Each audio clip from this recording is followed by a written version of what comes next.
To go now. Okay, so three challenges to our health today. Number one, which I think is huge, is just straight up toxins, right? Toxins, and the definition of a toxin is anything that is poisonous to the human body. So guess what? There's a lot of them out there. I think the word toxin is kind of a dumbed down. Moving is toxic.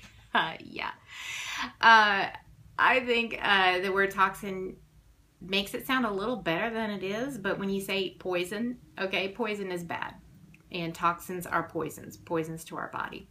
So, chemicals in our environment, pesticides, herbicides, industrial waste, all of that really bad junk.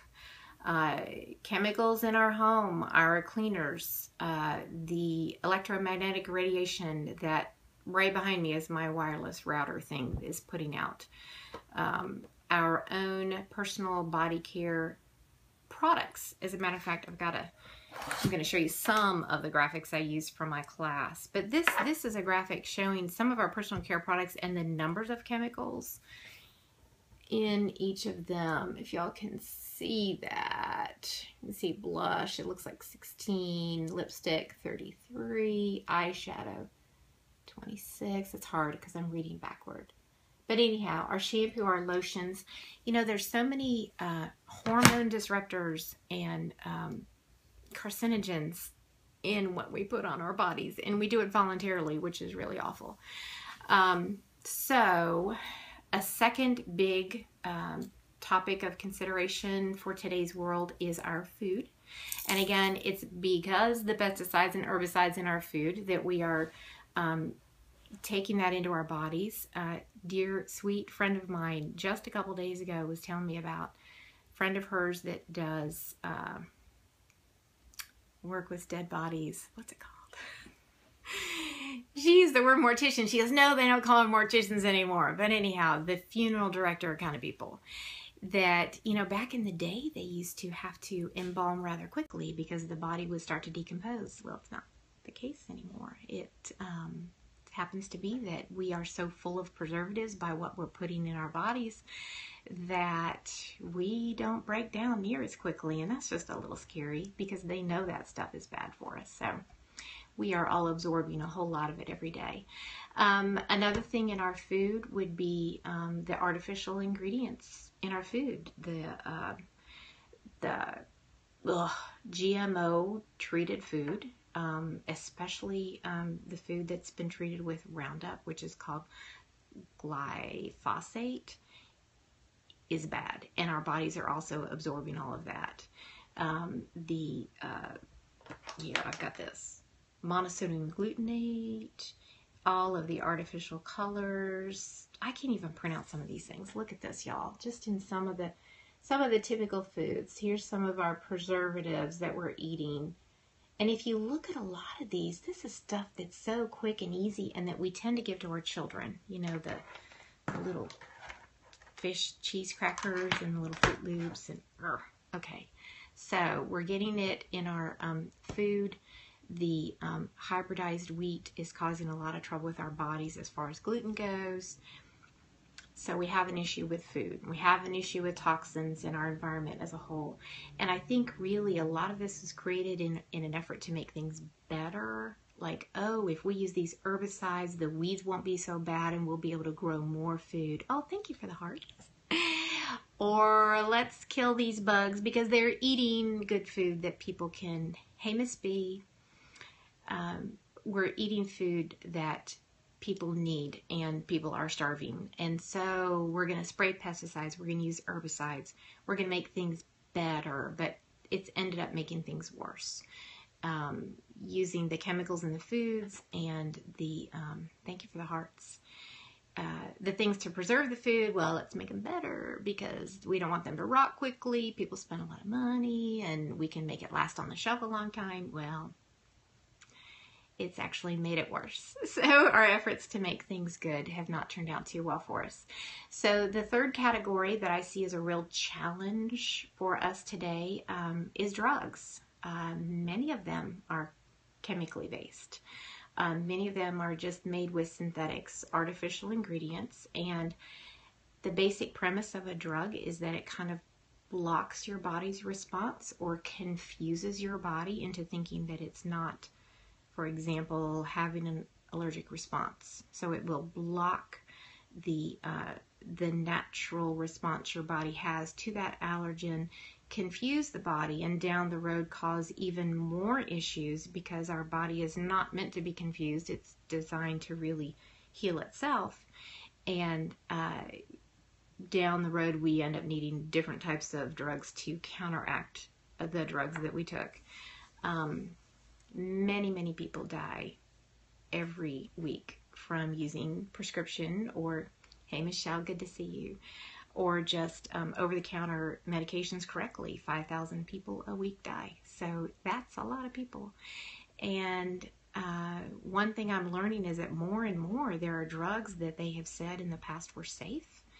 And now they're realizing, whoa, either we need to lower that safe recommended dose, or say right off the rip, this really isn't good for anybody. And I know y'all have seen those commercials where there's like reams and reams of side effects that you might get, like way worse than what the drug is supposed to help. I don't know. Anyhow, I'm not saying never, ever, ever, ever should we take drugs. That is not at all what I'm saying. But what I am saying is we do need to strengthen our bodies to help our bodies learn to deal with things in a natural way. And we can reduce our dependency on drugs, and or just use them as like a temporary stopgap, which many of them are great for. I mean, if I am in a car wreck and bleeding out and you take me to the ER, I am not going to say, no, don't give me that whatever to raise my blood pressure so I don't die or my brain doesn't, lose oxygen. I'm going to say, do whatever you need to do. We'll take care of it after I get past this crisis. So we need doctors. We need drugs. Very, very important. But I do think with a little bit of intelligence and common sense. That's what I think about that. So the FDA... This is just a cute little graphic that I thought was so appropriate. It tells us this whole list of things over here is safe. Can y'all see that? And a lot of it is just terrible stuff, okay? All of those chemicals, fungicides, GMOs, all of these things that really have been tested and shown to be not safe at all. And guess what is not safe? Fresh milk. No. No, and I would argue with them greatly on that point. Raw milk is fantastic for our bodies. So, what can we do? By the way, did y'all know that the risk of developing cancer in the year 1900 was 1 in 30? Was the risk of developing cancer in the year 2000? The risk is 1 in 2. 1/2 of us will develop some type of cancer. How's that make you feel? Makes me feel awful. But we can do something about it. We really can. We can go back to pure, potent, natural solutions. Yeah, boo, Bailey. Pure, potent, natural solutions. And who knows where this picture might be taken from? Maybe someplace in Utah. Yes, that's a picture. I'm your what, Terry? I know, you guys know. That's from the Young Living Farm in Mona, Utah. Beautiful place. I hope you guys can get there sometime. Okay, so what can we do? Well, we can avoid fertilizer that is artificial. We can get organic fertilizer for our own private use. We can find local farmers who are committed to using as few chemicals as possible and get fresh organic produce from them. If y'all know the Livingstons here in the Moncks Corner area, they have a farm over on 402, Wabi Sabi Farm. Great, wonderful people, do their best to keep chemicals out of our food. If y'all are just joining in, my name is Gretchen. I'm a registered nurse, and I'm teaching a class that I taught to my Young Living folks the other day on wellness in the 21st century. So we're trying to raise our wellness level so we can avoid a lot of the problems in our world. If you like what you hear, give me tap, tap, tap, tap, tap, and give me some hearts. You can swipe across the screen. I think it's left or right. If you want to follow me down the road, that's fine. I would love that. So, chemical-free weed killer. Guess what, y'all? You can use vinegar. I did it. I did it a couple months ago. I mixed up some vinegar with some salt and a little bit of dish soap and sprayed my grass where I didn't want it to grow and my weeds, and it was just as good as that crap that is killing us, the Roundup stuff. So think about more natural ways you can do things in your own personal garden. Yes, community and trading foods. Yes, Bailey. Yes, very good. I know. We need to support our local farmers. We really, really do. So, chemical-free cleaners. My goodness. We don't have to use the junk. Sometimes the junk is cheaper, but if you think about what's really best for us overall, we need to go chemical-free. Let's see. Avoid fast food. How many fast food lovers are out there?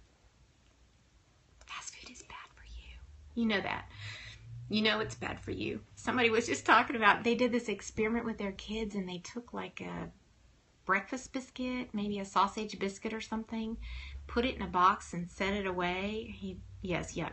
Set it away for like a month and it didn't change. It stayed the same. No mold grew on it. Nothing went bad. And that's scary. I mean, that really is scary, y'all. When we think about like the gluten, think about ancient grains. There is such a thing called einkorn wheat, which is really just an ancient low chromosome level grain that is much better metabolized by our body. I know it's gross, Michelle. Much better metabolized by our body, and it's available to us. We just have to look for it. So we need to go back to when things really were better. I mean, we tried to make them better and we just really screwed them up. Isn't that just typical? I mean, since the beginning of time, we've been using natural ways. I don't know why the last couple hundred years we thought we could do things better, but I don't think it's worked. So now our category of drugs, we just need to raise our body wellness like I talked about. We need to support all of our body systems. And that starts with a foundation. And that foundation is our cells. And we need to have healthy cell walls so that the cells can remove the toxins and bring in the nutrients and do it how God intended it to work. So to have healthy cell walls, we have to have a basic foundation of nutrition. Our cells are dying off all the time. And as our cells die, they rebuild new cells. Our body rebuilds new cells.